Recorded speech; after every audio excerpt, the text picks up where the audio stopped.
Voilà pourquoi ce soir nous commençons notre culte. Nous lisons dans Psaume 121 au nom du Seigneur Jésus-Christ.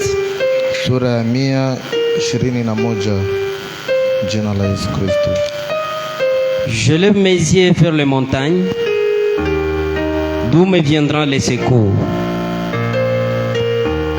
Les secours me viennent de l'Éternel, qui a fait les cieux et la terre. Il ne permettra point que ton pied chancelle. Celui qui te garde ne sommeillera point. Voici, il ne sommeille ni ne dort, celui qui te garde Israël. L'Éternel est celui qui te garde. L'Éternel est ton ombre à ta main droite. Pendant le jour, le soleil ne te frappe point, ni la lune pendant la nuit. L'Éternel te gardera de tout mal, et il gardera ton âme. L'Éternel gardera ton départ et ton arrivée, de maintenant et à jamais.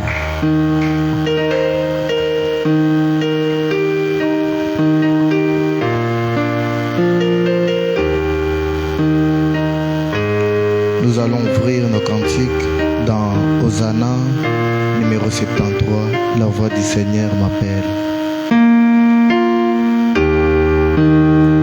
Hosanna numéro 73.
Éternel Dieu des armées, notre Dieu et notre Roi, nous te sommes infiniment reconnaissants ce soir du fait que nous nous retrouvons encore avec le souffle de vie, Seigneur.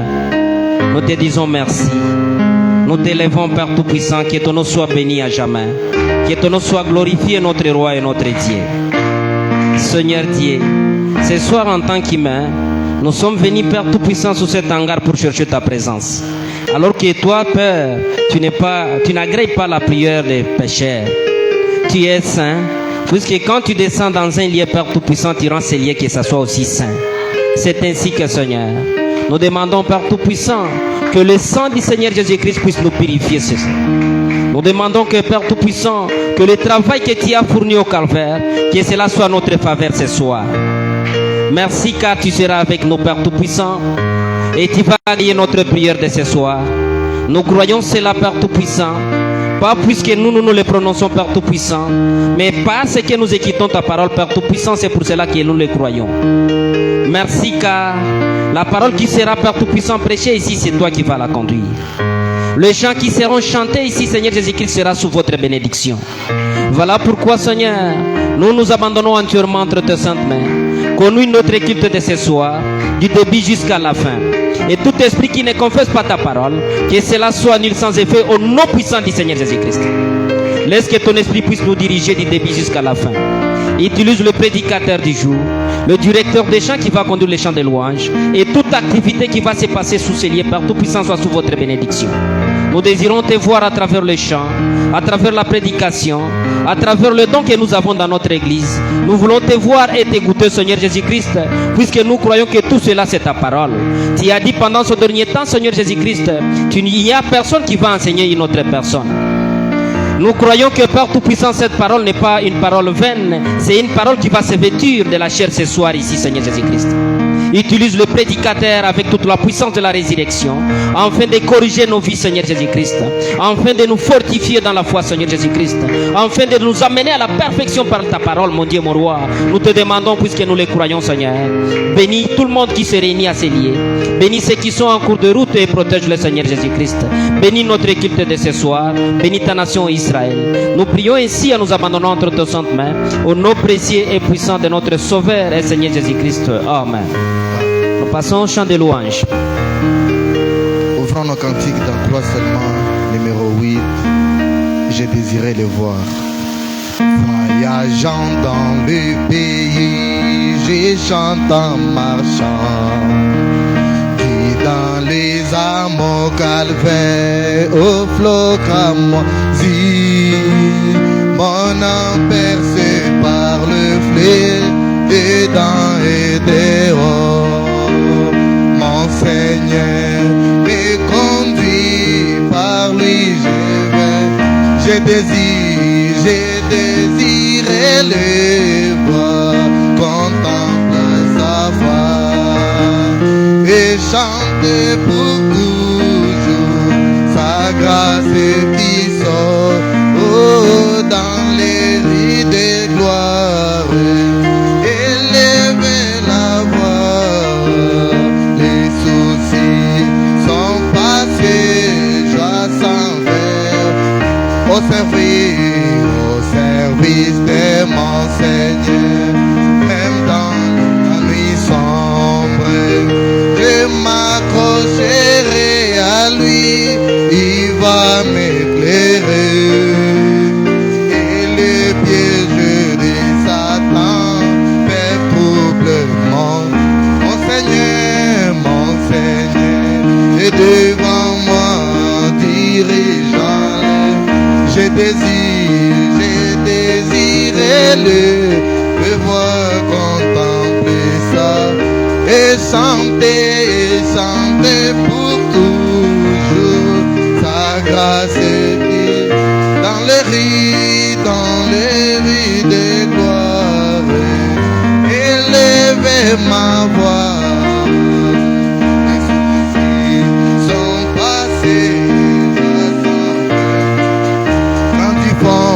Quand ils fondent la vallée, je vois mon sauveur debout sur la haute montagne, dirigeant la guerre.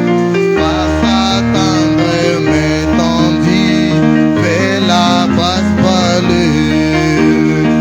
il me guide, je peux voir marcher en avant. Je désirais le voir, contempler sa face et chanter pour toujours sa grâce qui sort, alléluia, dans le lit de gloire.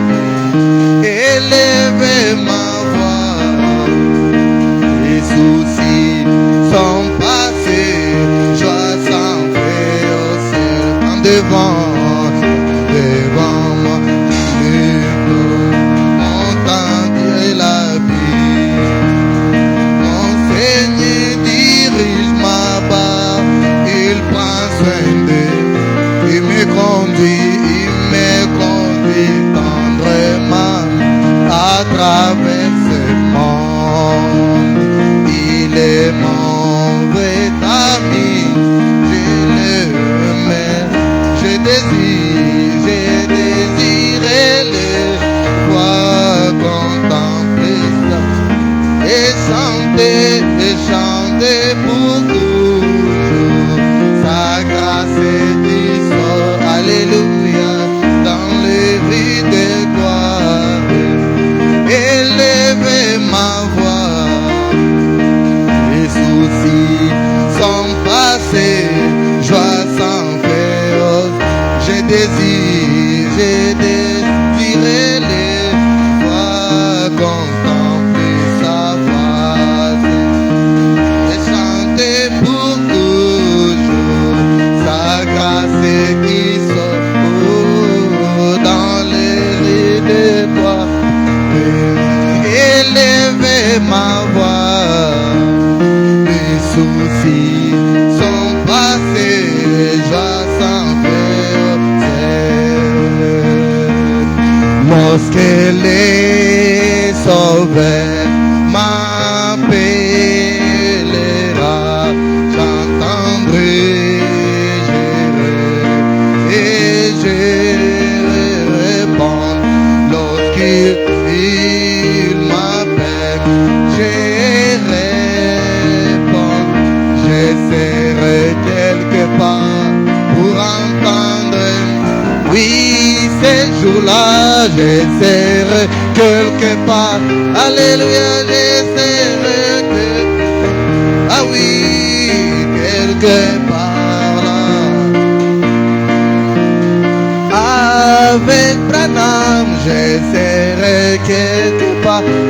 quelque part, j'essaierai quelque part. Amen, quelque part, pour entendre. Oui, si mon cœur est droit, quand il m'appelle, si mon cœur est droit, j'entendrai. Si mon cœur est droit, quand il m'appelle, j'essaierai quelque part pour entendre. Oui, ces jours-là, j'essaierai quelque part, j'essaierai quelque part là, pour entendre. Oui, ces jours-là, j'essaierai quelque part, j'essaierai quelque part là, pour entendre. Oui, si ma robe est blanche, quand il m'appelle, si ma robe est blanche, j'entendrai. Si ma robe est blanche, quand il m'appelle, j'essaierai quelque part pour entendre. Oui, ces jours-là, quelque part, j'essaierai quelque part pour entendre. Avec les saints, j'essaierai quelque part, j'essaierai quelque part pour entendre. Oui, ce jour-là, quelque part, j'essaierai quelque part là, pour entendre. Oui, avec Branham, j'essaierai quelque part. Au ciel, j'essaierai quelque part pour entendre mon nom. Jésus est mon sauveur, je ne chancelle pas. Dans son amour sacré, je ne chancelle, juste comme un arbre planté près de l'eau. Alléluia, je ne chancelle pas. Je ne chancelle, je ne chancelle. Alléluia, je ne chancelle, juste comme un arbre planté près de l'eau. Je ne chancelle pas. Demeure mon Christ, je ne chancelle, caché dans son amour, juste comme un arbre planté près des eaux. Je ne chancelle, oui, je ne chancelle, je ne chancelle. Alléluia, je ne chancelle, juste comme un arbre près de l'eau. Je ne chancelle pas. Si je le crois, si je le crois toujours, je ne chancelle pas. Il me déçoit, frère, je ne chancelle pas. Jésus juste comme un arbre planté près des eaux. Alléluia, j'ai une chance. Oui, j'ai une chance.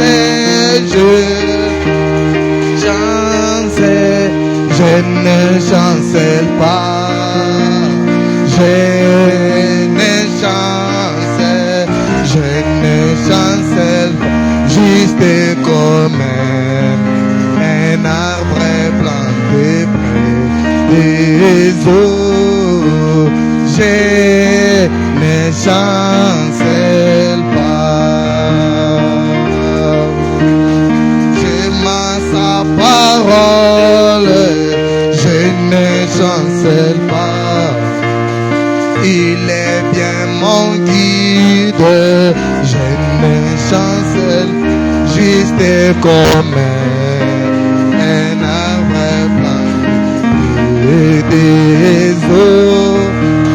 Je ne chancelle pas, je ne chancelle, je ne chancelle, je ne chancelle.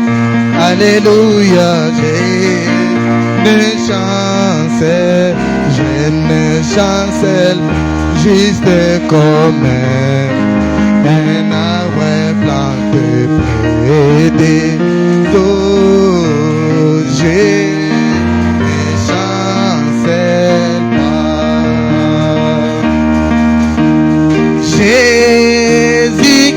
Jésus-Christ est mon sauveur. Je ne manquerai que rien. Jésus-Christ est mon sauveur. Je ne manquerai rien. Oh, alléluia. Oh, alléluia. Alléluia. Alléluia. Oh, oh, alléluia. Alléluia. Oh, alléluia. Alléluia. Il est le Jéhovah Jireh. Alléluia. Oh, alléluia. Alléluia. Il est l'alpha et l'oméga. Alléluia. Oh, alléluia. Alléluia. Yeye ni Mungu wa huruma. Alléluia. Oh, alléluia. Alléluia. Il est l'alpha et l'oméga. Alléluia. Oh, oh, alléluia. Alléluia. Ajinzambi wa bishima. Alléluia. Kalenga Yesu. Alléluia. Alléluia. Il est le Jéhovah Nissi. Alléluia. Oh, alléluia. Alléluia. Il est le grand médecin. Alléluia. Oh, mon Jésus. Alléluia. Alléluia.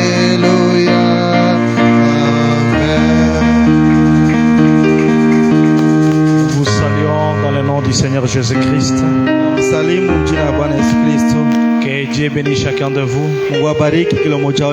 Que Dieu bénisse les frères et sœurs. C'est pour nous un grand privilège ce soir d'être venus à l'église. Que Dieu soit loué pour cela. Pendant que nous continuons à nous tenir debout, nous allons lire la parole de Dieu. Nous aimons la parole de Dieu. Tunapenda neno la Mungu. Le monde a été créé par la parole. Dunia iliumbwa kupitia neno. Et la Bible nous dit que c'est la seule chose qui ne va pas qui va demeurer éternellement.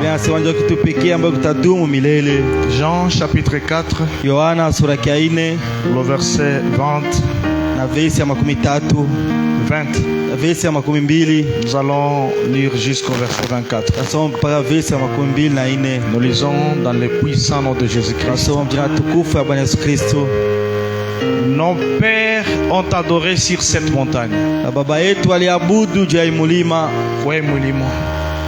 Et vous dites, vous, que le lieu où il faut adorer est à Jérusalem. Femme lui dit Jésus. Crois. Yesu akamwambia mwanamke, l'heure vient où ce ne sera ni sur cette montagne ni à Jérusalem que vous adorerez le Père. Vous adorez ce que vous ne connaissez pas. Nous adorons ce que nous connaissons. Car le salut vient des Juifs. Mais l'heure vient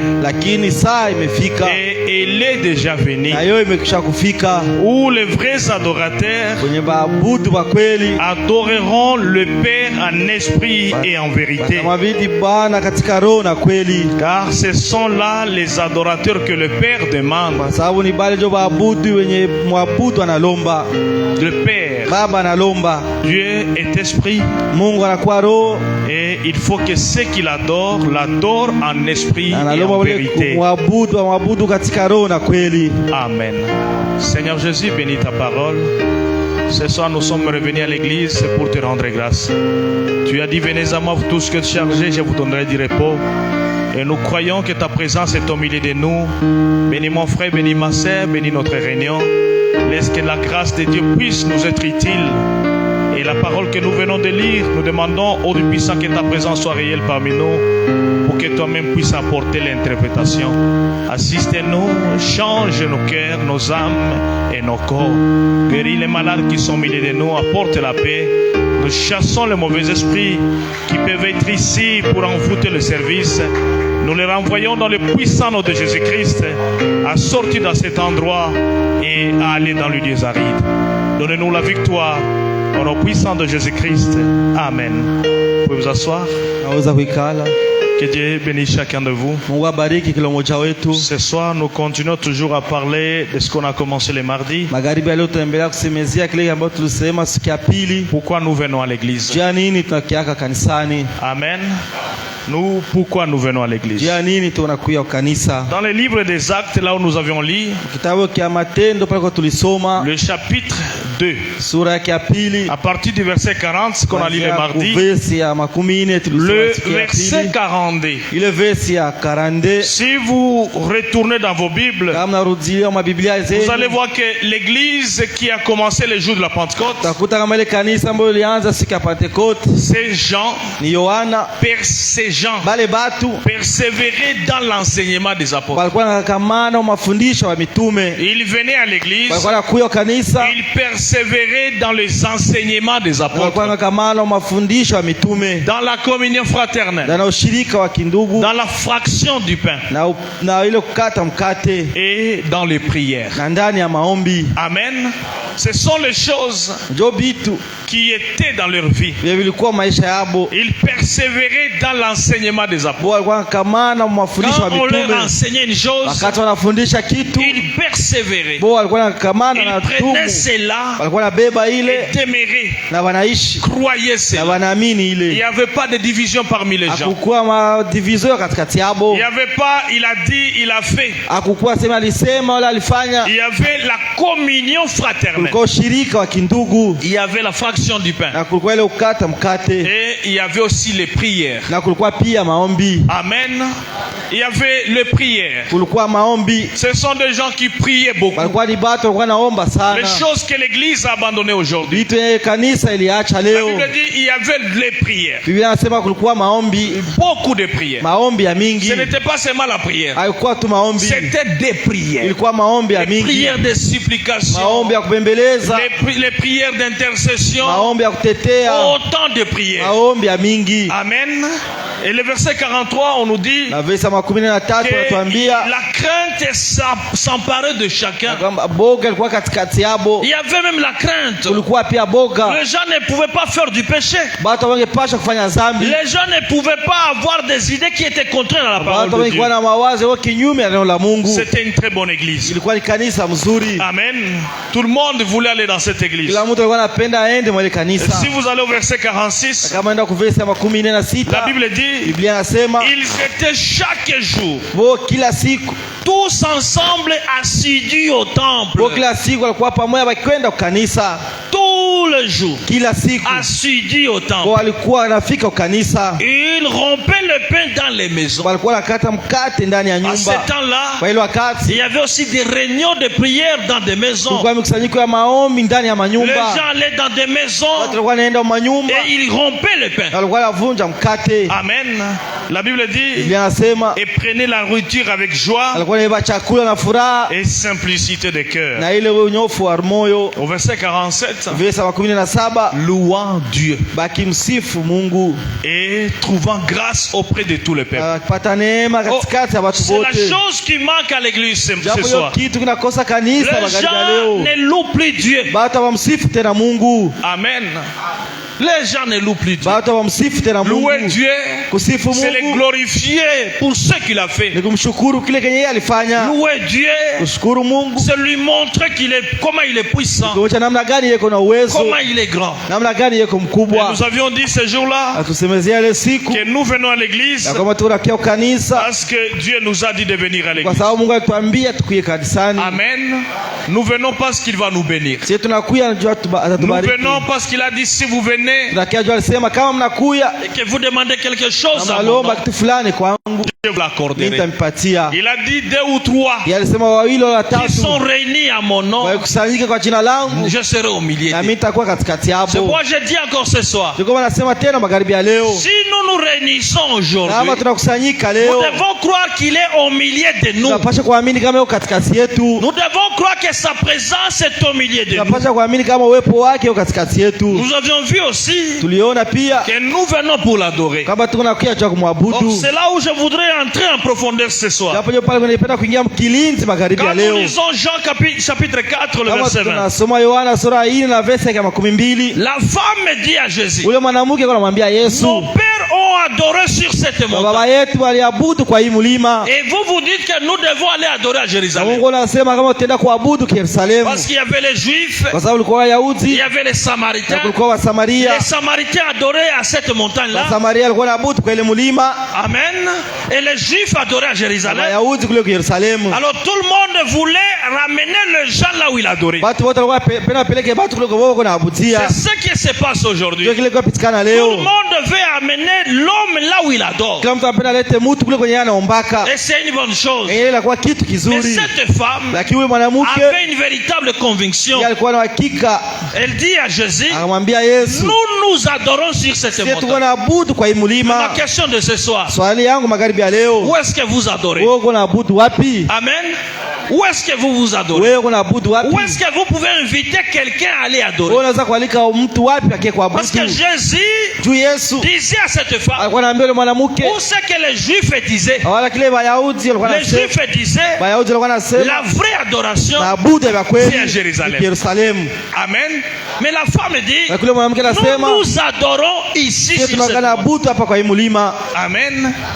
Et au verset 21, verse wa 11 Jésus lui dit, femme, Yesu akamwambia mwanamke, crois-moi, uniamini, l'heure vient saa imefika où ce ne sera ni sur cette montagne, haitakuwa hata kwa hii mlima ni à Jérusalem, wala ku Yerusalemu que vous adorerez le Père. wenye mtamwabudu Baba. C'est que ce temps-là, Kusema ile wakati Jésus change le lieu d'adoration. Yesu anabadilisha ile fasi ya kuabudia, Il dit, ce ne sera ni sur cette anasema montagne, haitakuwa tena kwa hii mlima ni à wala Jérusalem, ku Yerusalemu où vous allez adorer le kwa Seigneur. mtamwabudu Bwana. Alors si ce n'est pas sur cette montagne, Kama haina kwa hii si mlima, ce n'est pas à kama Jérusalem, haina ku Yerusalemu, si ce n'est pas à Kentucky, kama haina Kentucky, si ce n'est pas à Mecque, kama haina kule Kumek, nous allons adorer. sasa tuabudu wapi? Il dit la réponse, Anasema jibu, vous adorez ce que vous ne connaissez pas. Mungu naabudu kile kenye moyo mjui. La plupart des gens adorent ce qu'ils ne connaissent pas. Batu ya mingi bako naabudu kile kama Nous, jui. Sie nous les Juifs, sie Wayahudi nous adorons ce que nous connaissons, tunaabudu kila ambacho tunajua car le salut vient des Juifs. kwa sababu wokovu unatokea kwa Wayahudi. Amen. Ça veut dire que les gens qui adoraient un véritable Dieu Kwa watu wanakuwa naabudu Mungu wa kweli à un véritable lieu, na kuna nafasi ya kweli, c'était les Juifs. na walikuwa ni Wayahudi. Vous adorez ce que vous ne connaissez Mungu pas. naabudu kila Mais mjui, nous adorons ce que nous lakini connaissons. sisi tunaabudu kila ambacho tunajua. Pourquoi? Pourquoi? Jua nini? Parce que le salut vient de Kwa Dieu. sababu wokovu unatokea kwa Wayahudi. Et au verset 23, Kuvesa 23 c'est là où réside notre parole de ce soir. pale kwa maneno yetu ya magharibi ya leo, Mais l'heure vient. lakini saa imefika. Vous allez voir au verset 21, Tuna kuvesa 21 il a encore dit à la femme, l'heure vient. saa imefika, Amen. L'heure vient. saa Et au imefika. verset 23, Na kuvesa il nous 23 répète la même chose. anarudilia tena ile kitu moya moya, L'heure vient. saa imefika, Et elle est déjà venue. naisha kufika Amen. Où les vrais adorateurs. kwenye waabudu wa kweli. On parle des vrais adorateurs. Tunasemezea juu ya waabudu wa kweli. Nous venons à l'église pour adorer Dieu. Kwa kanisa ja kumwabudu Mungu, Nous ne venons pas pour communier. sisi tukiake ja kufanya Nous venons ushirika, pour adorer sisi Dieu. tunakuja ja kuabudu Mais les Mungu. vrais Lakini wale adorateurs, waabudu wa kweli ils vont adorer comment? wataabudu namna gani? Adoreront le Père Watamwabudu Baba en esprit katika roho et en na vérité. kweli. C'est ce que Dieu aime. Ndio kile kile Mungu anapendaka, Parce que là, il dit, kwa sababu hapa anasema, car ce sont là les adorateurs que le Père kwa sababu demande. pale ndio waabudu wenye Mungu analomba. Ndio benye Mungu kono besoin bale. C'est que Dieu a besoin. Amen. Ce genre d'adorateurs, Bale watu wa kuabudu ce ne sont pas les adorateurs qui adorent sur la telle montagne, haiko watu wa kuabudia kumulima mais fulani, adorer le Seigneur lakini kumwabudu Bwana en esprit katika roho et en vérité. na kweli.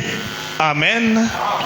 Je ne sais pas si vous êtes avec moi. Si kama mko pamoja na mie. Et le verset 24, la Bible dit, Na verse wa 12 Dieu est Biblia inasema esprit, Mungu anakuwa roho, et il faut que ceux qui l'adorent l'adorent en esprit et en na wenye vérité. kumwabudu waabudu katika roho na Il kweli. faut entrer dans l'esprit pour Anaona adorer Dieu. kuingia ndani ya roho juu mwabudu Parce que Mungu. Dieu lui-même c'est l'esprit. Kwa sababu Mungu yeye moyo anakuwa roho.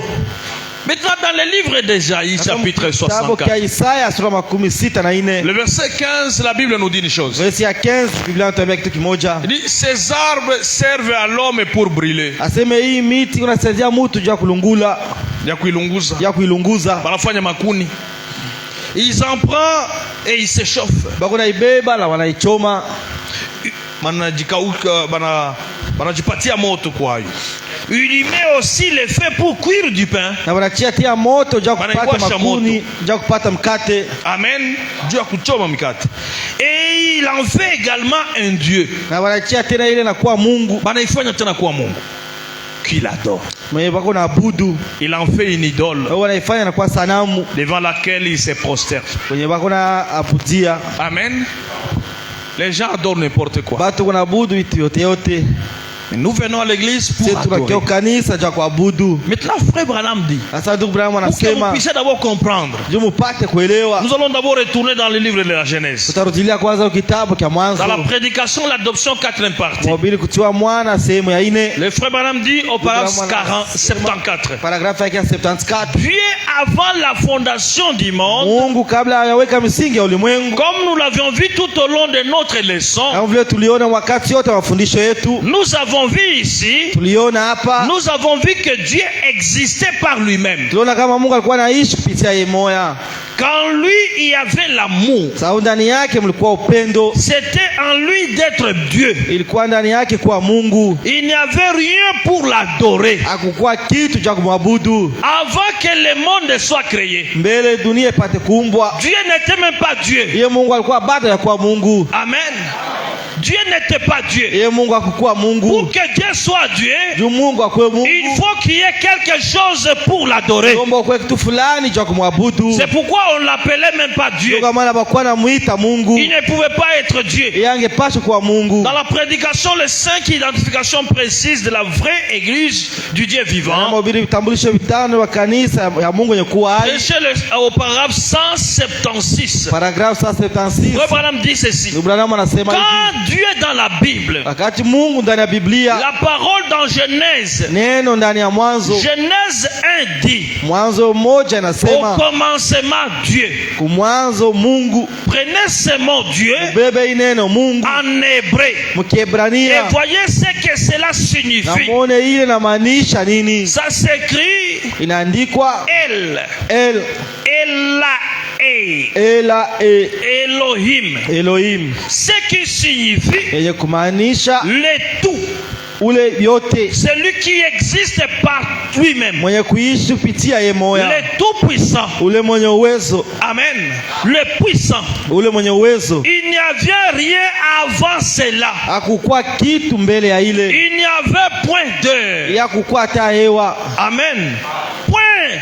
Il n'y avait point d'étoile. hakukuwa hata manyota, Point d'humidité. hakukuwa hata Il imidite, n'y avait point d'atmosphère. hakukuwa hata atmosfere, Point d'atome. hakukuwa hata atome, Point de molécules. hakukuwa hata Il molekili, n'avait rien avant cela. hakukuwa kitu mbele ya ile. C'était Dieu, Hakukuwa tu ni Mungu l'éternel. wa milele, Et il y avait en lui des na attributs, ndani yake mulikuwa ile masifa des sauveurs, ya kuwa mkombozi, des pères, ya kuwa de baba, Dieu. ya kuwa Mungu, Il n'était pas Dieu en ces moments-là. ya kuwaka Mungu kwa ile wakati. Il était Dieu. Yeye alikuwa Mungu, Mais il n'avait rien d'autre point d'adoration. hakuwa na kitu kingine cha kuabudu. Donc Dieu signifie Sema Mungu anamaanisha objet d'adoration. chombo cha kuabudiwa, Kitu kya kuabudu. kitu cha Amen. kuabudiwa. Dieu signifie quoi? Mungu anamaanisha nini? Objet d'adoration. Kitu cha kuabudiwa. Il n'y avait rien pour l'adorer. Hakukuwa kitu cha kumwabudu. Donc, Ni kusema il n'y avait en lui des attributs pour être cela, ndani yake hakukuwa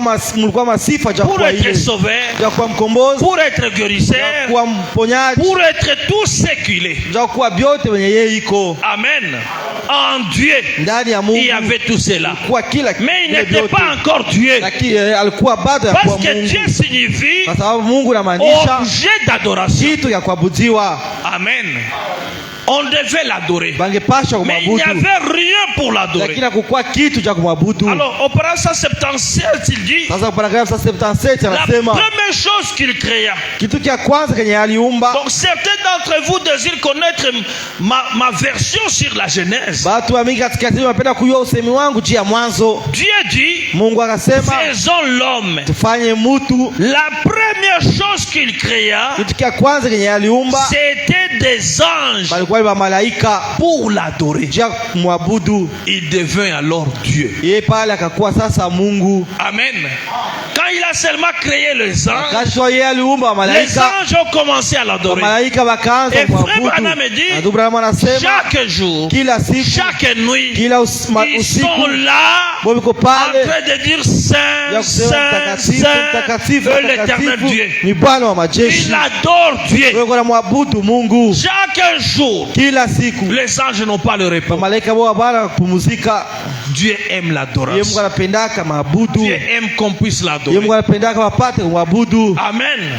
Il a commencé à créer. Yeye alianza C'est kuumba. alors qu'il est arrivé à l'homme. Ndio pale akafikia sasa kwa mtu. Quand il crée l'homme Wakati anaumba mtu sur la terre, hapa il doit dunia, créer quelque chose anapaswa kuumba kitu qui fulani doit le ressembler. kinapaswa kumfanana. C'est l'homme. Ni mtu. Là où il dit, Pale wanasema créons l'homme à notre fanye ressemblance, mtu kwa mfano wetu qu'il puisse dominer sur la terre. apate kutawala Ce dunia. n'était pas seulement ça. haikukuwa tu ile. Mais Dieu avait besoin Yeye Mungu alikuwa de anaacha quelqu'un sur la terre mtu hapa kudunia qui pouvait l'adorer. wangepasha kumwabudu. Quelqu'un sur la terre Mtu hapa kudunia qui pouvait dire merci Seigneur. wangepasha kusema asante Bwana. Quelqu'un sur la terre Mtu hapa qui kudunia pouvait dire gloire à Dieu. wangepasha kusema utukufu kwa Mungu. Quelqu'un sur la terre Mtu hapa qui kudunia pouvait dire je t'aime Jésus. wangepasha kusema nakupenda Je Yesu. vais t'adorer. Nitakuabudu. C'est pourquoi il a créé Ndio l'homme. kwa maana yeye aliumba mtu. Il n'a pas créé l'homme pour que l'homme soit indépendant. Ya kuumba mtu juu mtu apate kuwa Il a mwenye créé kutosha l'homme pour peke. que l'homme l'adore. Aliumba mtu juu mtu apate kumwabudu. Amen. Dans l'adoption, troisième partie, Na kuchiliwa mwana sehemu ya le paragraphe tatu 45, il dit, paragraphe 45 mais anasema étant donné qu'il était Dieu, kama yeye vile alikuwa il Mungu devait donc y avoir quelque chose pour l'adorer. pasha kuwa kitu fulani cha kumwabudu. Parce qu'il aimait Kwa l'adoration. sababu alikuwa anapenda maabudu. Il aimait quoi? Yeye alikuwa anapenda nini? L'adoration. Maabudu. Dieu aime Yeye l'adoration. Mungu anapenda Il veut que nous maabudu. puissions Yeye l'adorer. anapenda tupate kumwabudu. Et il a lui-même créé des êtres Na pour yeye l'adorer. mwalitia aliumba watu wa mwabudu. Mais alors, Lakini sasa comme il était Dieu, kama vile yeye alikuwa Mungu, il a fait les anges yeye alitia malaika et les anges l'adoraient. na malaika walikuwa Les wanamwabudu. anges l'adorent toujours. Na malaika walikuwa wanamwabudu kila mara. Mais les anges qui se tiennent de la présence de Dieu Bali malaika wako uwepo wa Mungu. ont si peur des ailes. Boko Na mabawa sita. boko na mabawa sita. Ils ont deux dont ils se couvrent la face, Wako na ile wanajifunika kusura, dont ils se couvrent le pied, wengine wanajifunika migulu, et deux dont ils se servent pour na voler. wengine ya kuwasaidia juu ya Dans sa kuruka. présence, Ndani ya uwepo wake. il crie jour et nuit. Walalamika usiku na Saint, mchana. Saint, Saint et le Seigneur notre Mtakatifu Dieu Tout-Puissant. Bwana wa majeshi. C'est ce qui est dit dans l'Écriture. Ile imesemezewa ndani ya maandiko. Il l'adorait. Bo walikuwa wanamwabudu. Quelque chose avait donc été créé pour l'adorer. Kitu fulani kiliumba cha kupata kumwabudu. Dieu a créé ça pour l'adorer. Yeye Mungu aliumba ile juu ya Dieu maabudu. aime Yeye l'adoration. Mungu anapendaka maabudu. Amen. C'est pourquoi Dieu Ndio kwa maana Mungu n'aime jamais partager cela avec un homme. yapendaki kukabula ile sifa yake na mtu mwingine. Jamais un homme peut prendre cette Kama place. hakuna mtu anaweza kubeba ile fasi yake. Et la seule chose qui peut amener Dieu à la souplesse, Na kitu kinaweza peleka Mungu kwa ile nafasi. quelque chose qui peut réduire la colère de Dieu, Kitu kinaweza kutuliza ile kasirani ya Mungu. c'est l'adoration. Inakuwa ni maabudu. Quand vous adorez Dieu, Wakati tunaabudu Mungu. Abraham dit, Ndio Bwana anasema 12 c'est le nombre d'adoration. ile 12 inakuwa ni nombre ya maabudu. Amen. Dieu aime adorer. Yeye Mungu anapendaka maabudu. Dans la prédication, la rédemption par le jugement, Ndani ya ubiri le paragraphe 12, frère Branham dit paragrafu ceci. 12 ndio Bwana anasema Mes amis, rafiki zangu, alors que je me rends compte wakati en mnagundua voyant que mon frère là a 50 ans, kwa kama ndugu yangu pale anakuwa na miaka 15 et je sais que je vais moi-même voir vers mes 46 ans, na mimi na wewe wakati hapa nitaenda kwenye ile miaka yangu 46, sachant que cela ne tardera pas. kiwa kama ile itakawia, Et si je vis, na kama mimi nitaishi, il ne me restera plus beaucoup de temps pour me promener partout comme je le fais maintenant. hakutanibakia tena masiku juu naweza kuzunguruka kisha nazunguruka. Je serai un homme très âgé. Mimi nitakuwa mtu mwenye kukomea, Alors je ne serai plus à mesure de le faire. sasa mimi sitakuwa na uwezo wa kufanya vile, Et je sais que je serai immortel une seule fois. na mimi na wewe atakuwa mtu akufa mara moja. Je veux que chaque minute de mon temps Ndapenda kila dakika ya wakati yangu compte pour le Seigneur Jésus. ipate kufanya kazi juu ya Mungu. Amen.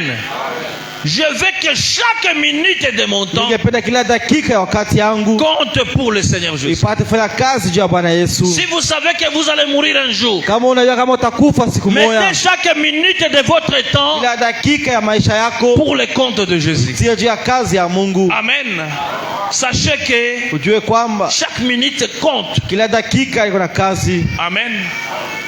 Nous venons pour adorer Dieu. Sisi tunakuja kwa kumwabudu Dieu Mungu. aime l'adoration. Yeye Mungu anapendaka maabudu. Dans la Bible, Ndani ya Biblia nous voyons qu'il y a eu 3 mages tunaona kama kulikuwa majusi qui watatu ont vu 3 étoiles waliona kama nyota se tatu fusionner à une étoile. ikijiunga kwa nyota moja, Amen.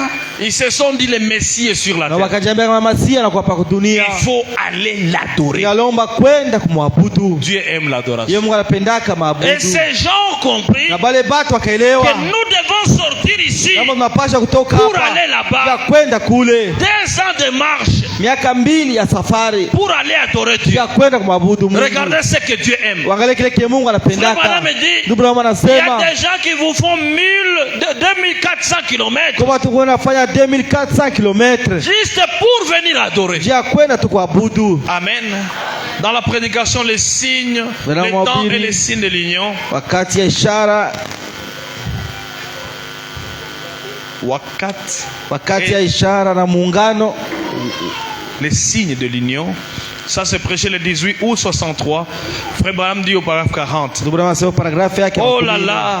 Eh là là. Ce n'est pas étonnant qu'il soit venu. Haina kushangaza yapate kuja. Où est-il? Iko wapi? Où est-il? Iko wapi? Le roi des Juifs qui vient de naître. Falme wa Yahudi wanatoka kusaliwa. Nous avons vu son étoile en Orient. Tuliona nyota yake kulikuwa Et nous asubuhi. sommes venus pour l'adorer. Tulikuja kumwabudu. Où est-il? Iko wapi? Ils étaient en train de crier. Walikuwa wanalalamika. Où est-il? Iko wapi? Quand ils sont entrés à Jérusalem. Wakati waliingia kwa Yerusalemu. Où est-il? Iko wapi? Où est-il? Iko wapi? On leur posait c'est quoi? Kwa wauliza maswali nini? Pourquoi vous êtes tellement agités? Tuani mko wewe kuhangaika. Vous cherchez qui? Mungu atafuta nani? Il disait quoi? Walikuwa wanasema nini? Le roi des Juifs. Mfalme wa Wayahudi. Nous avions vu son étoile en Orient. Tuliona nyota yake kule kwa Et asubuhi. nous sommes venus pour Sasa l'adorer. tulikuja kwa kumwabudu. Ils ont fait un voyage de 200 Walifanya safari ya miaka 2 juste pour venir adorer le ya Messie. kuja tu kumwabudu Yesu. Ils savaient que cet enfant Messie Walikuwa kama mtoto Masia. était couché là quelque Walikuwa part lala pale fasi parce fulani. que Dieu leur avait donné un signe du temps Kwa sababu Mungu aliwapatia ishara ya wakati que Dieu et l'homme seraient unis. kwamba Mungu na mtu angepasha kuungana. Quelle union! Inakuwa ungano wa namna Quand gani? Dieu s'est uni à un corps humain, Wakati Mungu anajiunga na mwili wa kibinadamu,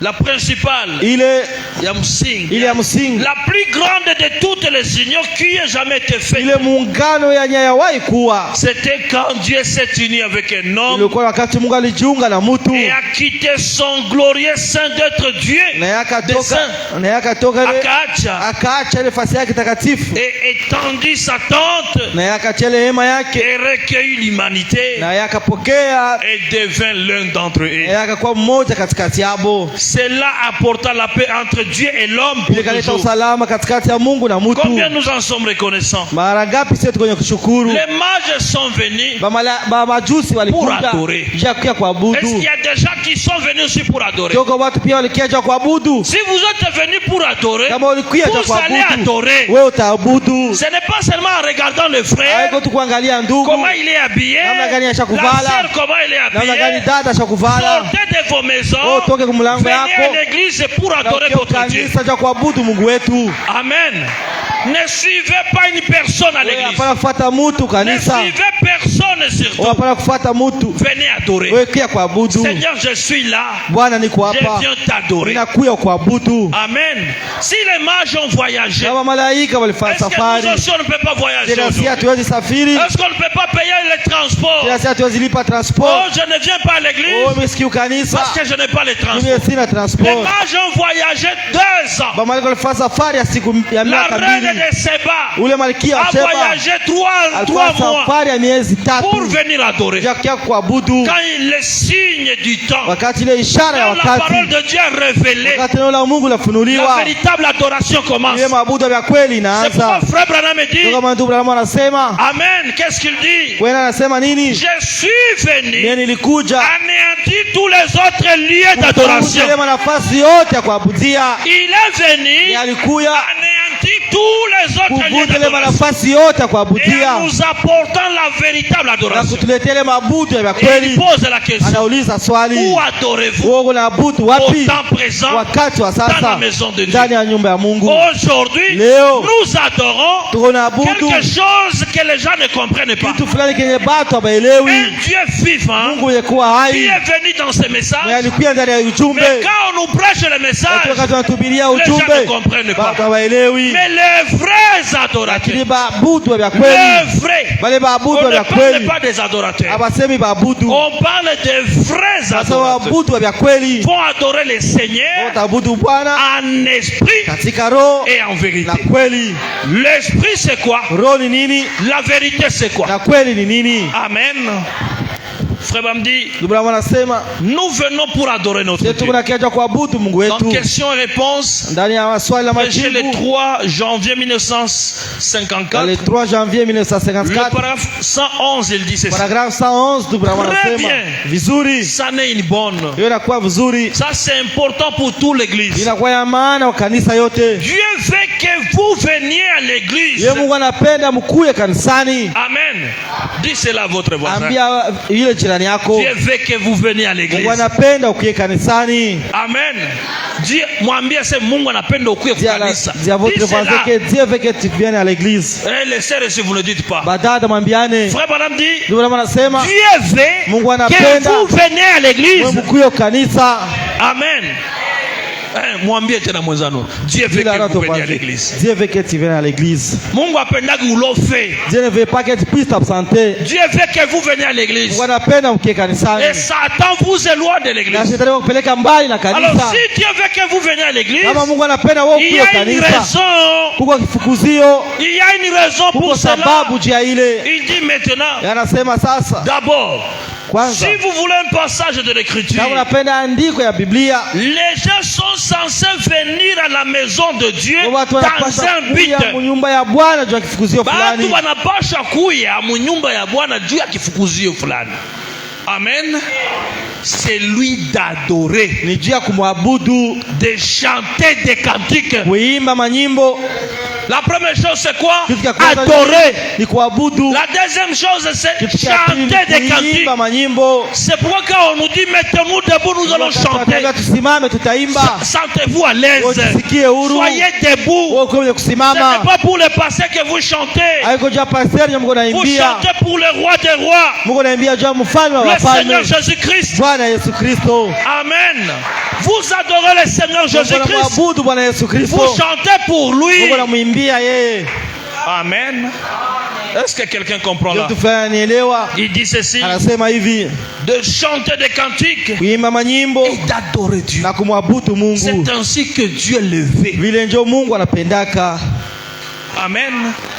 Il ne veut pas que nous entrons dans la maison de Dieu Yapendi tuingie mu nyumba ya Bwana. pour parler d'autres choses, Tunaweza kusemezea vitu vingine. ou parler l'un à l'autre, Kwanza kusumbulia mmoja kwa mwingine. ou parler de ce que nous aurons à faire durant la semaine. Kwanza kusumbulia vile tutafanya mjuma. Il veut que nous venions pour Yeye l'adorer. anapenda tukuye cha kumwabudu.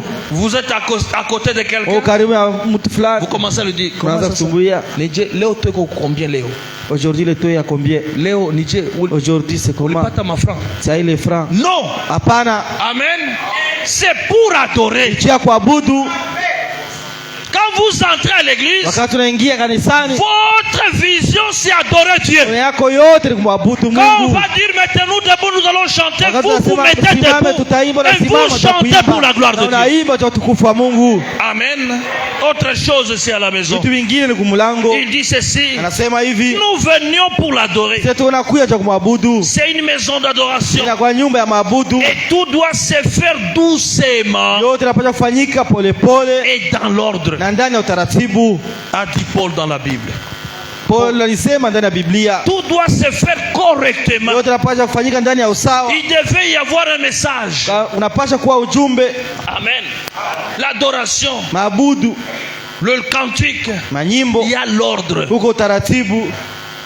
C'est pourquoi pendant que nous sommes en train de prêcher, Kama wakati vous tuko na vous mettez wahubiri, là, vous commencez à chanter. Kuna simama pale Non, unaanza kuimba, il y a hapana. le temps de chanter. Huko wakati wa kuimba, Il y a le temps d'écouter la parole. wakati wa kusikia Il y neno, a le temps d'adorer Dieu dans les wakati wa cantiques, kuabudu Mungu ndani ya dans la manyimbo, prière. ndani ya maombi. Et nous devons faire Na cela. tunapaswa kufanya ile. Dieu aime que nous venions à l'église. Mungu anapendaka tupate kuya kanisani. Alors dans l'adoration, Sasa ndani ya maabudu qu'est-ce que vous pouvez dire à Dieu? unaweza kumwambia Mungu nini? Dans la prédication, Ndani ya mahubiri, la vie éternelle et comment la recevoir. uzima wa milele na namna gani ya kupokea. Ça s'est prêché le 31 décembre 54.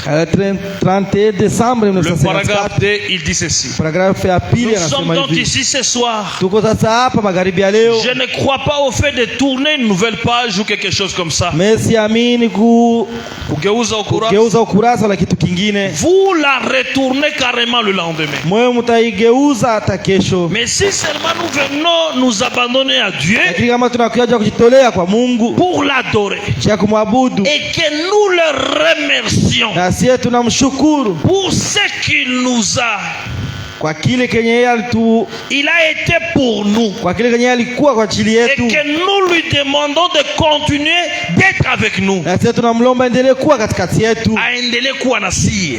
C'est ce qu'il y a de meilleur. Ndio kile kinakuwa kizuri. Nous venons à l'église Sisi tunakuja pour kanisani l'adorer. cha kumwabudu. Maintenant comment? Sasa namna gani Le remercier. kumshukuru Amen.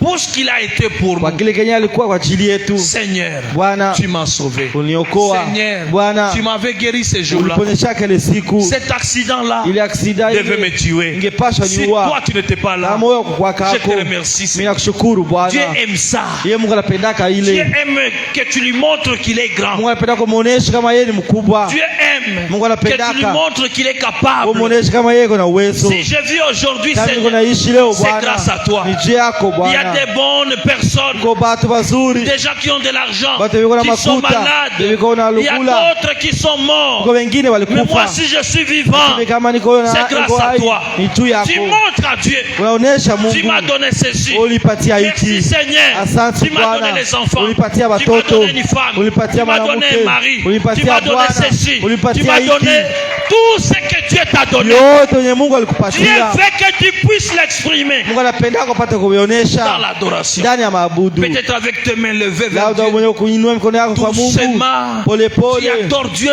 unaabudu dans la Mungu prière, ndani ya dans les maombi, cantiques. ndani ya C'est manyimbo. pourquoi il y a d'autres cantiques Ndio kuna wengine qui manyimbo vous amènent profondément dans ndio l'adoration. kupeleka ndani ya kilindi, ndani ya maombi, Amen. ndani ya maabudu. Amen, amen.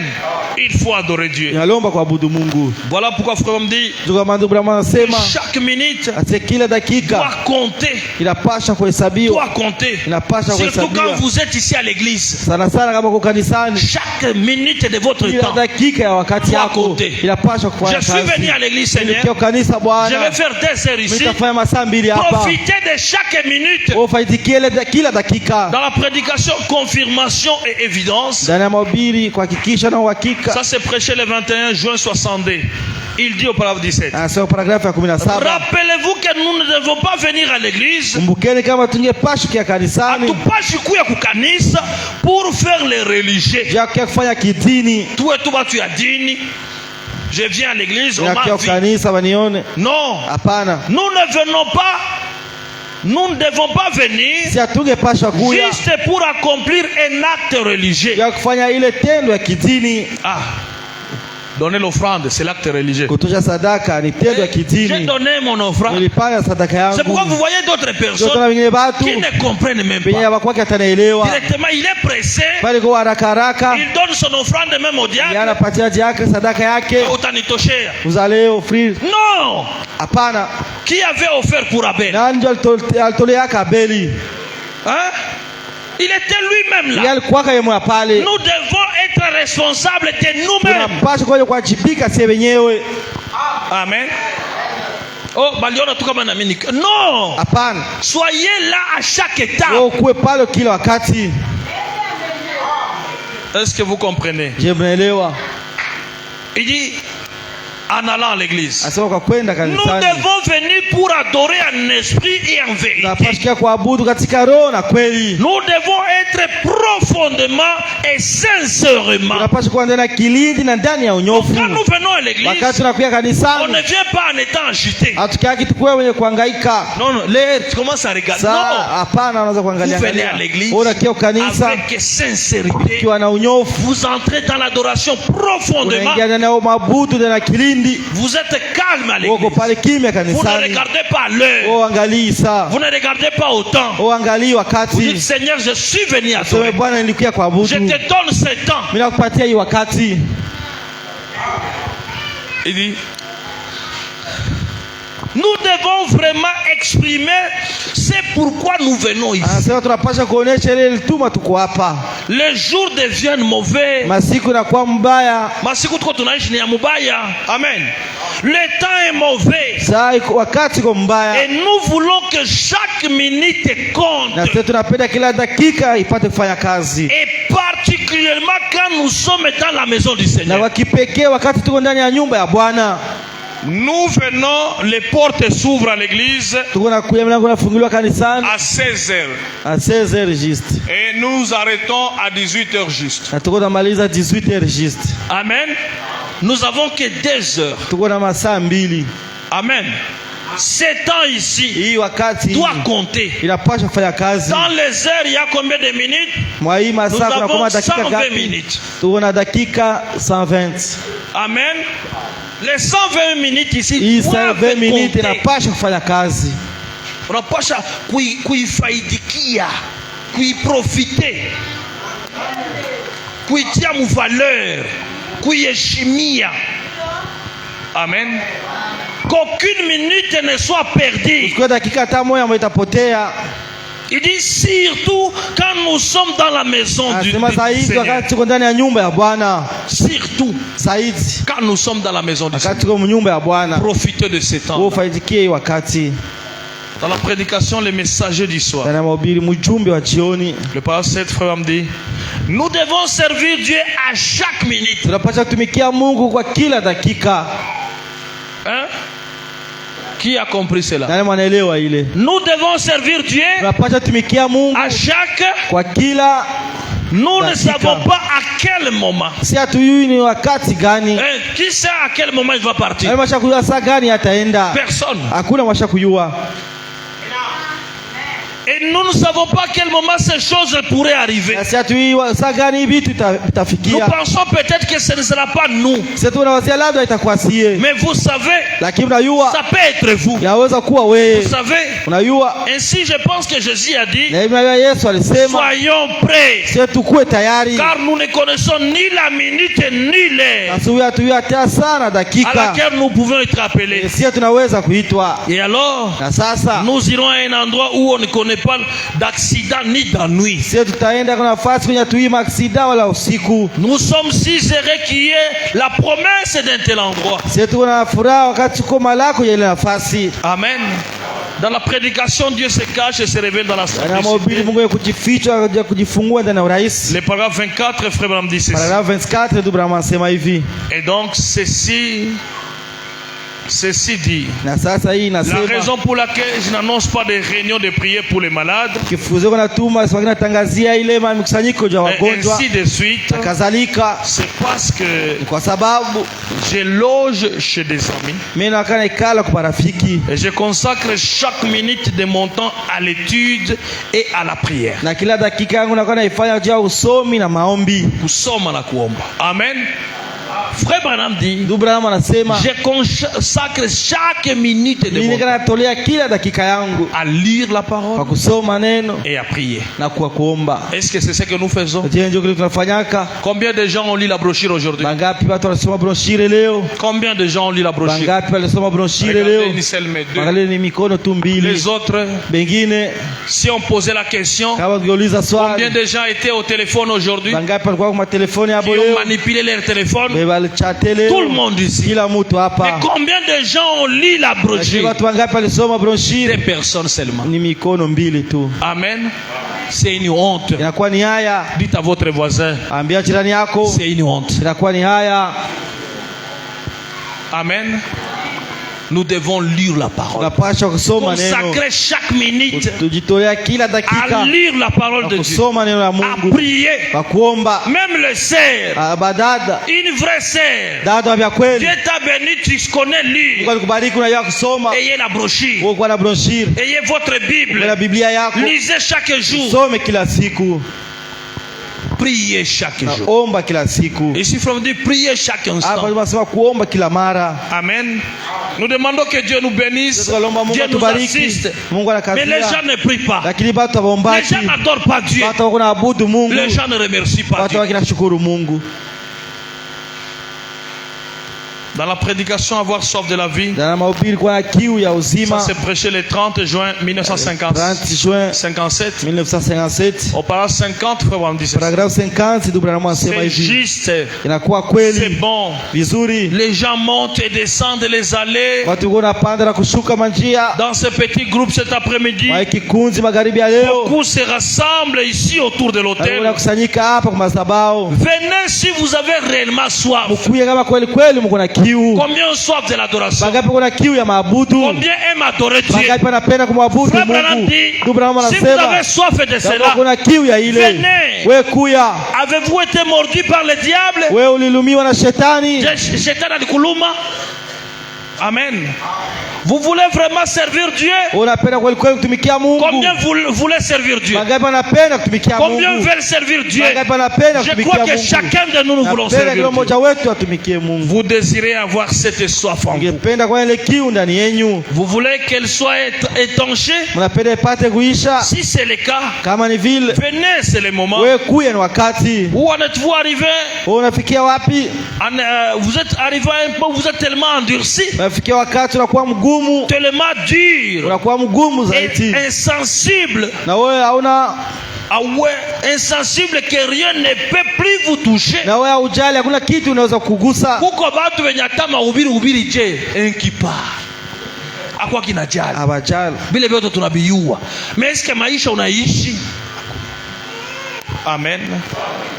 Maintenant souvenez-vous, Sasa kumbukeni, si je suis un serviteur de Dieu, kama mimi niko mtumishi wa Dieu Mungu, confirmera ce que je dis la vérité. yeye Mungu atahakikisha kama nasema Il kweli. y a des gens qui croient vraiment qu'ils ont raison. Kwa watu wanaamini kama wao biko na sheria. Il y a des gens Kwa watu qui croient qu'ils ont vraiment raison wanaamini kama kuna sheria, alors qu'ils ont tort. japo wao biko na makosa. La Bible dit, Biblia inasema telle voie paraît droit à un homme. Kuna njia inaonekana mzuri mbele ya macho ya watu, mais son ici c'est la voie de la mort. lakini Mwisho mwisho yake ni ni njia ya kifo. mauti. Amen. Si vous n'êtes pas né de nouveau de l'Esprit de Dieu, Kama uzali mara pili na roho ya Mungu, et que votre seul désir, na ile acha yako nia yako pekee, n'est pas de l'aimer hiyo haina kumpenda chaque jour, kila siku à chaque heure, na kila saa à chaque minute du na jour, kila dakika ya siku, lorsque vous êtes réveillé, wakati unalamuka, quand vous êtes sur le lit, wakati uko kitanda, que vous le louez upate kumsifu et que votre amour na upendo wako étant sur lui ikuwa juu yake, et que les choses du monde, na ile biti ya dunia, toute cette affaire moderne ile biote ya kidunia étant complètement morte hiyo pour vous, ipate kufa kwa ajili yako. vous ferez mieux de prendre votre place à l'autel. Ikuwa vizuri kuweka nafasi yako kwa madhabahu Amen. Chaque jour, kila siku, chaque nuit, kila même usiku, pendant que vous êtes au lit, hata wakati uko kitanda. si vous ne sentez pas si vous l'aimez, Kama ujisikii kama vous unampenda, pouvez l'adorer, unaweza vous kumwabudu, pouvez le louer. unaweza kumsifu. C'est pourquoi il y a des gens Ndio kama uko watu qui peuvent voir seulement sur la route, unaweza kumwona tu il barabara, lève la main, il dit anainua merci mkono, Seigneur. anasema asante Bwana. Qu'est-ce qu'il a vu? Aliona nini? Non. Hapana, Il sent seulement qu'il peut glorifier yeye le Seigneur. anajisikia tunaweza kumsifu Mungu. Dieu veut qu'il soit loué Yeye partout. Mungu anapenda apate kumsifu fasi yote. Dieu veut qu'il soit adoré partout. Mungu anapenda apate kuabudiwa fasi Ne yote. limitez pas Dieu dans votre Wewe vie. hapana kumsimamisha Mungu na maisha Les yako. vrais adorateurs Waabudu wa doivent kweli adorer Dieu en esprit atamwabudu Mungu katika et en roho vérité. na kweli. La vérité, c'est la parole. Kweli ni neno. C'est pourquoi quand la parole est prêchée, Kuna wakati neno linahubiriwa, soyez seulement gloire à Dieu. sasa tu utukufu kwa Merci Mungu. Seigneur. Asante Bwana. Dieu nous envoie la Yeye parole Mungu anatumia pour neno nous préparer. ya kututayarisha C'est pour nous. kwa ajili La yetu. parole m'appartient. Neno ni ya La kwangu. parole vous appartient. Neno ni ya kwako. Alors si la parole est prêchée, Kama neno nous linahubiriwa, devons adorer Dieu en parole, basi kumwabudu Mungu ndani ya en neno vérité. na ndani ya kweli amen, et en esprit. na ndani ya roho. L'esprit, Roho pendant que nous sommes en train de chanter, wakati tuko que naimba, l'esprit de Dieu, Roho wa que Mungu. l'onction soit ile là. upako ikuwe yako. Ces adorateurs-là Ni bale babudu que Dieu aime. ndio Mungu anapendaka. anapendaka. Dieu aime Mungu anapendaka les adorateurs. baabudu, Des gens qui peuvent l'adorer. watu wanaweza Des gens qui kumwabudu, peuvent s'abandonner à watu Dieu. wanaweza kujitolea kwa Mungu. Est-ce que quelqu'un voudrait être adorateur Mtu aujourd'hui? fulani angependa kuwa mwabudu leo. Dieu nous a créés pour l'adorer Alituumba cha en kumwabudu esprit katika roho et en vérité. na kweli. Et aujourd'hui, Na leo la vérité, ukweli c'est le message. ni ujumbe, C'est la parole révélée neno lenye aujourd'hui. kufunuliwa leo. Dieu est dans l'homme. Mungu ndani ya mtu, Dieu est dans la sœur. Mungu ndani ya Dieu est dans dada, le frère. Mungu ndani ya ndugu. La parole Neno devenir chair inakuwa mwili dans le frère, ndani ya ndugu, dans le ndani prédicateur, ya mhubiri, dans le huissier, ndani ya bahuisie, ndani ya l'administrateur, wazamini, celui qui joue la musique, ndani ya kucheza celui muziki, qui dit Amen. mwenye kupiga amina. Quand nous voyons une personne passer, Tunaona mtu anapita, nous voyons Dieu. tunaona Mungu anapita. Alors nous adorons Sasa ce tunaabudu que nous connaissons. kile kile Nous tunachua. connaissons quoi? Sisi tunajua nini? Dieu est dans la chair humaine. Mungu ndani ya mwili ya Dieu kibinadamu. qui s'est fait chair aujourd'hui, Mungu alifanyika mwili qui leo, habite dans les cœurs de gens. akaamia kishi ndani ya mioyo ya watu. Amen. C'est ça la véritable Ile adoration. ndio mabudu ya kweli. Quand nous voyons les frères battre les Wakati tambours, tunaona ndugu anapiga nous ngoma, voyons Dieu tunaona Mungu qui adore en battant les tambours. anaabudu akipiga ngoma. Quand le frère frappe les mains, Wakati ndugu anapiga C'est mikono, Dieu qui adore ni Mungu ya kuabudu akipiga mikono. quand nous voyons le frère dire Amen, Wakati watata anapiga amina, c'est Dieu qui adore ni en Mungu disant ya Amen. kuabudu ndani ya dada. Et dans cette adoration, Na ile mabudu Dieu est au milieu ye de nous. Mungu katikati yabo. Parce que là où il y a les vrais Kwa adorateurs, sababu kwenye kunakuwa mabudu ya kweli, il y a le bruit, ile kunakuwa il y a makelele, les alléluia, kunakuwa il y a la haleluya, puissance de kunakuwa Dieu. uwezo wa Mungu. Et quand nous adorons Dieu en écoutant la parole, Wakati tunaabudu Mungu kwa kusikia neno, Frère Branham dit, ndugu Branham anasema, la Bible dit Biblia anasema, que les aigles asema vont tai s'assembler wao là où watakusanyika il y a la kwa parole. kwenye kunakuwa neno. Et quand les aigles mangent, Wakati matai inakula, c'est avec le bruit. inakula na makelele. Les aigles, quand ils mangent, Matai wakati kuna vous kula ne pouvez pas les maîtriser. hawezi Ils ont kuibamba, des bruits. hiyo iko nafanya fuyo, hiyo Merci, inafanya makelele. Seigneur. Asante Bwana, utukufu Ça kwa c'est pour Mungu. moi. Ni kwa ajili Encore la yangu. parole. Leta neno. Merci Seigneur. Asante Les Bwana. uns peuvent se mettre debout. Wanaweza Il y kusimama, a d'autres personnes qui peuvent se uko mettre wengine debout. watasimama, Commencer même à jubiler. wanaanza hata C'est adorer le Seigneur. ile yote kuabudu Mungu. Chacun a sa manière d'adorer. Kila mtu kuna namna yake ya Ne dis kuabudu. pas, oh, comment toi tu fais ça? Usiseme sasa unafanya namna C'est sa gani? manière Ni d'adorer. namna yake ya kuabudu. Il y a celui qui peut se lever, Kwa unaweza kusimama, il lève la main comme ça. ananyorosha mkono hivi. L'autre lève cette Mwingine main, ananyorosha mkono hii. l'autre se tient debout. Mwingine anasimama. On avait un frère, Tulikuwa ndugu moja. lui quand ça lui entrait, Yeye wakati kwa namuingia, lui ce frère là quand yeye ça yule lui ndugu entrait, wakati namuingia, il se mettait seulement yeye debout kwa comme anasimama ça, tu anasimama tu. comme s'il est en colère, Anasema sasa anaanza kusirika. puis il s'assoit. Kisha anaikala. C'est comme ça. Ni vile L'adoration, c'est terrible. mabudu ni Tu ne hatari. peux pas me dire d'adorer comme toi. Hawezi niambia niabudu kama vile Tu ne wewe. peux pas me dire de louer mon Dieu comme Hawezi toi. niambia nisifu Mungu wangu kama vile Nous wewe. louons Dieu Tuna pour sifu ce Mungu. qu'il a fait pour nous. Yeye alifanya kwa ajili Nous yetu. louons Dieu Tunasifu pour Mungu le souffle de vie, kwa ajili ya pour la uzima, bonne santé, ya afya, pour son ya amour, upendo wake, pour ce qu'il m'a donné. ya kile ambacho alipatia. Il m'a donné ça, Alipatia il hiki, n'a pas donné ça à tel autre. akupatia mwingine. Moi, je vais le louer Mimi pour ça. napaswa kumsifu juu ya ile. Est-ce que quelqu'un peut louer Dieu aujourd'hui? Tunataka kumsifu Mungu leo. Amen. On a besoin d'une véritable adoration. Tuna haja mabudu ya kweli. Ne forcez personne à adorer. Wewe hapana kukaza mtu Mais je abudu. vous enseigne ce soir Ni mafundisho magharibi pour ya que leo. vous puissiez comprendre Upate que kuelewa les vrais adorateurs, kama maabudu ya quand ils kweli. quittent à la maison, Wakati anatoka kwa il dit mlango, je vais adorer Dieu. anasema anaenda kuabudu Mungu. J'ai 120 minutes, Mimi niko na 7 je minutes. vais les profiter. Mimi nitaifaitikia. Je vais montrer aux gens que je Nitaonesha suis à watu kama l'église. niko kanisa. Je vais montrer aux gens Nitaonesha que watu je suis à l'église. kama niko Je kanisa. vais montrer à Dieu Nitaonesha Mungu que je suis aussi présent. kama na mimi niko tayari. Les anges Malaika sauront que je suis présent. watajua kama na mimi niko wako. Satan Shetani saura que je suis à l'église. yatajua kama niko kanisa. Aujourd'hui, c'est mon tour. Leo ni siku yangu. N'est-ce pas ce que tu frère Branham a dit? Leo ile ndugu Branham alisema, Aujourd'hui, leo c'est mon tour. ni siku yangu. Si les autres étaient bénis, Kama wengine je walibarikiwa, serai aussi na béni. mimi pia Si les nitabarikiwa. autres avaient adoré, Kama wengine waliweza kuabudu, si les autres avaient kama adoré, wengine waliweza kuabudu, aujourd'hui, je vais leo aussi na mimi adorer. nitaabudu. Si les autres avaient crié Kama wengine walalamikaka, et que la mur de Jéricho avait ile croulé, kibumbashi ile liko kaanguka, la muraille de Jéricho avait croulé, ile kibumbashi ile liko je vais kaanguka, aussi crier na aujourd'hui. mimi leo Parce utalalamika, que les cris kwa sababu ile malalamiko font partie de l'adoration. inakuwa sehemu ya maabudu. Amen. Amen. Il y a ceux qui crient, Uko kulalamika, il y a ceux qui font, Ça, c'est l'adoration. hiyo ni mabudu. C'est pour Dieu qu'ils font Kia cela. Mungu wako nafanya Que le vile. Seigneur Dieu vous bénisse. Bwana Mungu awabariki sana. Nous allons d'abord adorer notre Seigneur. Tutabudu kwanza Mungu wetu. Cantique numéro 135. Dans Crois seulement que tu es grand. Seigneur mon Dieu, quand dans mon étonnement, je considère oh Seigneur mon Dieu, quand dans mon étonnement, je considère mon Dieu que tu je vois le ciel, et toi j'attends l'étonner. Ta puissance plane à travers les neiges. Alléluia, mon âme chante à toi, Dieu mon sauvé, que tu es grand. Alléluia, que tu es, oh, alléluia, mon âme chante à toi, Dieu mon sauvé,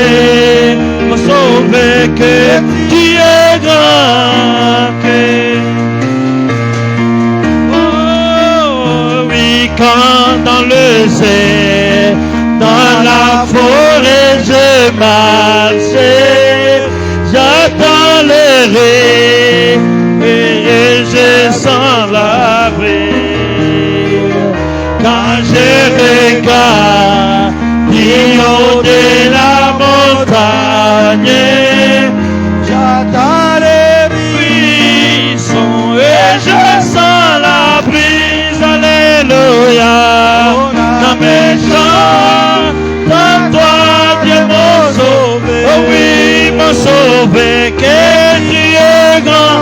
Alléluia, que tu es, oh oui Seigneur, mon âme chante à toi Dieu mon sauvé. Et oui que tu es grand, que tu es grand. Mon Dieu, quand je pense que Dieu n'épargne pas son fils, il envoya mourir, oh quel mystère. Et sur la croix, joyeux pourtant mon phare. Oh Seigneur, mourir pour ôter mes péchés. Alléluia. Chante à toi de mon sauvé. Oh oui, que tu es grand. Mon Dieu, que tu es grand. Oh alléluia, mon âme chante à toi de mon sauvé. Oui Seigneur, que tu es grand, que tu es grand. Quand Christ viendra avec pleine acclamation, il me prendra, joyeux sera mon cœur, et moi je vais m'incliner dans les mains adoration et proclamer, mon Dieu, que tu es grand. Alléluia. Chante à toi, Dieu mon sauvé, et tu es grand, et que tu es grand. Alléluia. Mon âme chante à toi, Dieu mon sauvé, et tu es grand. Entre dans la prière. adorons notre Seigneur. mwabudu Mungu wetu. Montre-lui combien il est grand. Onyeshe namna gani yuko mkubwa. Montre-lui combien il est puissant. Onyeshe namna gani yuko na uwezo. Montre-lui combien il est Onyeshe capable. namna gani yuko na uwezo. Il a fait la promesse Alileta malako. que là où 2 ou 3 sont réunis à mon nom, Watatu wafanyiwa jina lake. je serai au milieu d'eux. Atakuwa katikati yao. Et ce soir, nous voulons l'adorer. Magharibi ya leo tunapenda Ce soir, kumwabudu. nous voulons lui exprimer notre Magharibi ya leo gratitude. tunapenda kumuonyesha shukrani Nous voulons lui yetu. montrer qu'il est bon. Tunapenda kumuonyesha namna gani yuko Lui dire mkubwa. combien il est Ya grand. namna gani yuko Lui dire mkubwa. combien il est puissant. Ya namna gani yuko na uwezo. Combien il nous a sauvés. Namna gani Il alituokoa. nous a Namna gardés. gani alituchunga. Il a pris soin de Yeye nous. alitushughulikia. Combien il nous aime. Namna gani anatupenda. Montre-lui sa grâce. Muonyeshe neema yake. Montre-lui sa grandeur. Muonyeshe ukubwa wake. Prions le Seigneur. Muombe Mungu.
merci, merci Jésus de ton cœur.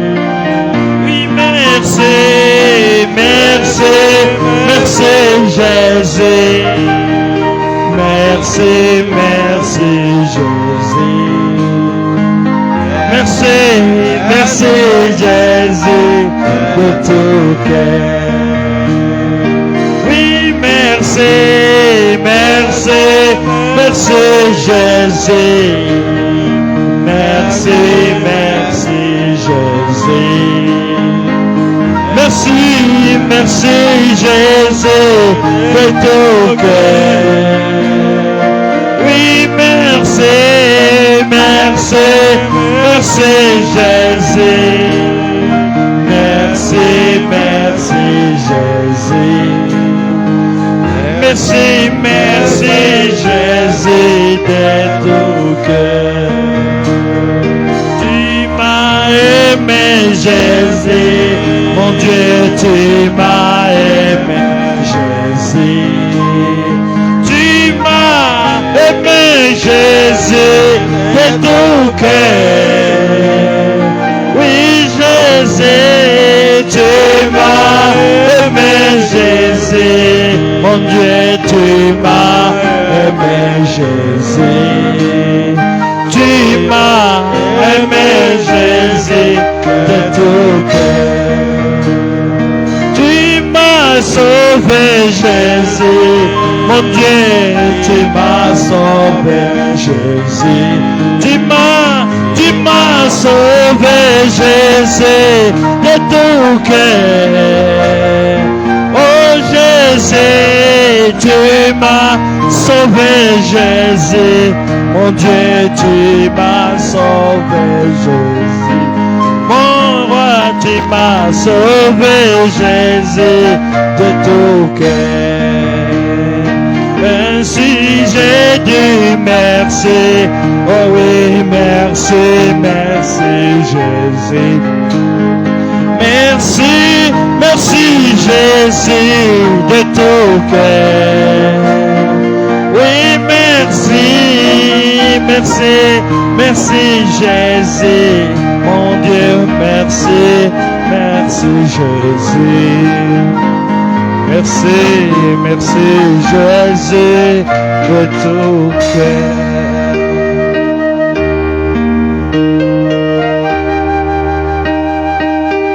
Seigneur, notre Dieu, nous te disons merci ce soir. Tu as pris la forme d'un homme pour venir mourir à la croix pour nous. Tu t'es chargé de nos péchés, tu t'es chargé de nos manquements. C'est nous qui devions mourir. Mais si nous sommes vivants ce soir, c'est parce que tu as pris notre place. Combien de gens sont décédés? Combien de gens ont changé d'adresse aujourd'hui? Combien de gens qui étaient appelés des hommes aujourd'hui sont appelés des cadavres? Mais si nous sommes vivants, on n'a pas de mérite, Père, sinon le nom de Jésus. Combien de gens ont fait des accidents alors que tes enfants ont voyagé, ils sont revenus? Combien de gens étaient malades, ils ne sont pas sortis dans le lit des malades? Mais tu as ramené tes enfants, que ton nom soit béni. C'est pourquoi ce soir, laisse-nous te dire merci Jésus. Laisse-nous t'acclamer. Laisse-nous te glorifier. Laisse-nous te rendre grâce. Parce que tu mérites les acclamations. Tu mérites tout ce que nous pouvons t'offrir. Tu nous as donné de meilleures choses. Tu nous as apporté la parole à 7 ans de la fin. Tu es sorti. Tu as visité les gens au temps de Jésus. Tu as marché dans le lit de Galilée. Tu as marché dans le lit de Samarie en visitant les Samaritains et les Juifs. Aujourd'hui, Père, nous les gens des nations, tu nous as visités. Tu as marché dans les rues de Kentucky. Tu as marché dans les rues de Johannesburg en Afrique du Sud. Et aujourd'hui, Seigneur Jésus, tu es en train de marcher dans nos rues quand tu te manifestes dans le corps de frères et sœurs. Nous n'avons qu'à te rendre grâce. Nous n'avons qu'à te louer, à te glorifier. Tu as envoyé un prophète aujourd'hui. Quand Frère Branham a visité la 6e dimension, les gens lui ont dit, si tu n'étais pas venu, nous ne serions pas ici. Et aujourd'hui, Seigneur, nous te rendons grâce pour cela. Si tu n'avais pas envoyé William Branham, nous ne serions pas ce que nous sommes aujourd'hui. Si tu n'avais pas révélé les 7 tonnerres, nous ne serions pas des chrétiens. Si tu n'avais pas envoyé ta parole, nous serions des vagabonds sur la route. Merci Jésus parce que tu nous as sauvés. Merci parce que tu as pris notre place. Que ton nom soit béni. Que ton nom soit glorifié au siècle des siècles. Bénis mon frère qui écoute ce message ce soir. Tu nous as créés pour t'adorer. Tu as ravi les Égyptiens, le peuple d'Israël, pour qu'ils t'aillent t'adorer en Égypte. Et aujourd'hui, tu nous apprends que nous devons profiter de chaque minute que tu nous donnes. Rien que pour t'adorer, pour te louer à travers les cantiques, le chant. Seigneur, que ton nom soit glorifié. Bénis mon frère qui écoute ce message. Bénis ma soeur qui écoute ce message. Laisse que nous soyons des véritables adorateurs qui peuvent adorer en esprit et en vérité. Laisse que tes enfants soient grandement bénis. Et quand ils reviendront encore ici le dimanche, qu'ils trouvent de quoi t'adorer. Qu'ils trouvent de quoi te louer. Seigneur Jésus, bénis chacun de nous. Accorde la grâce de Dieu et la bénédiction. Nous arrivons à la fin de notre service. Nous demandons de bénir nos âmes, Père. Quand nous rentrerons chez nous, que nous soyons comme ceux qui revenaient de Maús, qui dit que nos cœurs ne brillent pas au-dedans de nous, alors qu'ils nous parlaient en chemin. Parle-nous, Seigneur. Assiste-nous. Accorde-nous le désir de notre cœur. Guéris les malades parmi nous. Donne la force aux faibles. Donne de l'argent à ceux qui le cherchent. Donne la bonne santé. Chaque requête dans le cœur de tes enfants, accorde cela, Seigneur. Merci parce que tu les voudras. Nous avions ainsi prié. Nous croyons que tu vas nous accompagner jusque dans nos domiciles. Bénis les dîmes offrandes de tes enfants. Au nom puissant de Jésus-Christ. Amen. Que Dieu bénisse chacun de vous. Amen. Amen. Nous arrivons à la fin de notre service.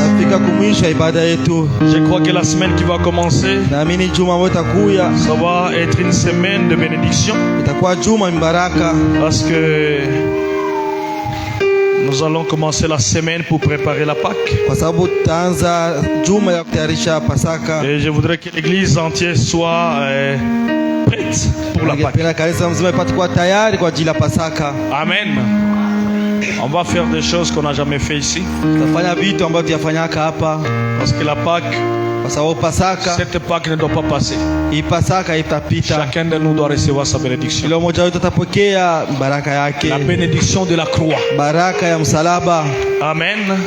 Les listes de la vallée, 83 croix seulement. Il est l'ami fidèle. Mettons-nous debout pendant que nous adorons.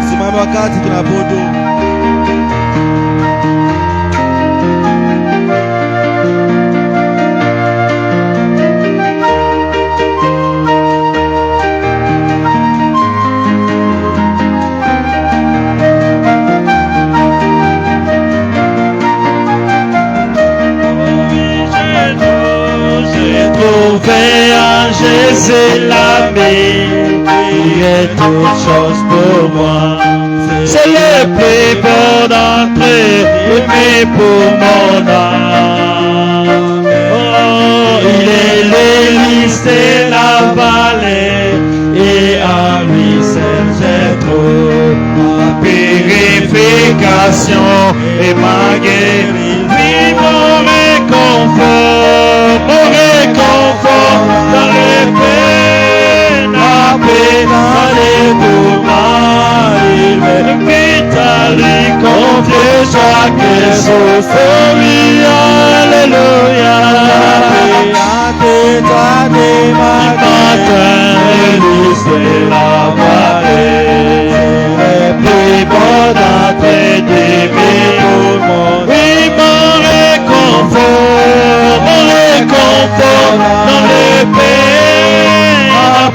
dans les tourments, il m'invite à lui confier chaque instant. Chantons Alléluia, la brillante étoile du matin, le loup stellaire. Mon Dieu est plus beau pour mon oh, il a prié pour déceler tous mes soucis et peines. Me trouve fort et puissant dans les tentations. Oh, et pour lui j'ai tout abandonné et ôté mon cœur. Et j'ai donné ma sapine. Oh oui, même si le monde m'abandonne ou que Satan m'étape, par Jésus, j'atteindrai ses mains. Chantons Alléluia. Il matin, c'est là. Oh oui, c'est le plus beau d'entrée des mes il ne me quittera jamais, ne me laissera ici. Tant que j'ai la foi et fais sa volonté. Oui, mille défis autour de maintenant je ne crains rien. Mon âme affamée s'est nourrie de sa main. Et nous raver à la gloire.